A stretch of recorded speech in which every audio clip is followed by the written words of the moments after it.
இப்போ இந்த ஊர் மக்கள் எல்லாருமே தன்னுடைய இடத்துல இருந்து கொஞ்சம் கொஞ்சமா தங்கத்தை தோண்டி அந்த மைன் ஓனர் கிட்ட கொடுத்து காசு வாங்கிட்டு இருக்க கிடைச்ச தங்கத்தை எடை போட்டு காசு கொடுக்குறாங்க.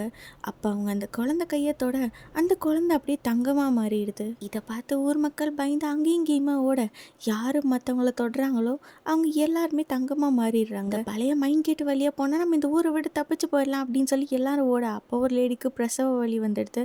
ஆனா எல்லாருமே தன்னோட உயிரை காப்பாத்திக்கணும் அப்படின்னு சொல்லிட்டு ஓட இந்த ஊர்ல இருக்க சின்ன பசங்கள்லாம் அந்த பொண்ணுக்கு ஹெல்ப் பண்ணலான்னு பார்க்குறாங்க. அந்த டைம்னு பார்த்தா அந்த குகை கொஞ்சம் கொஞ்சமாக இடிஞ்சு விழுந்துட்டுருக்க அந்த பசங்கள்லாம் ஒருத்தர் ஒருத்தர் தொட எல்லாருமே தங்க கவசமாக மாறி அந்த பொண்ணுக்கு ஹெல்ப் பண்ணுறாங்க.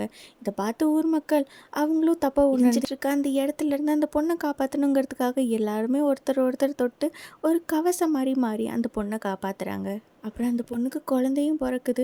ஆனால் தன்னோட குழந்தைய தொட்டால் அதுவும் தங்கமாக மாறிடுமோ அப்படின்னு சொல்லி அந்த பொண்ணு ஃபீல் பண்ணி இந்த ஊரில் ஒரு மரம் விடாமல் மொத்த இயற்கையும் அழிச்சது தப்பு தான் அப்படின்னு சொல்லி ஊர் மக்கள் எல்லாருமே ரொம்ப கஷ்டப்பட்டு வேண்டிக்க அவங்களோட சாபம் போகுது.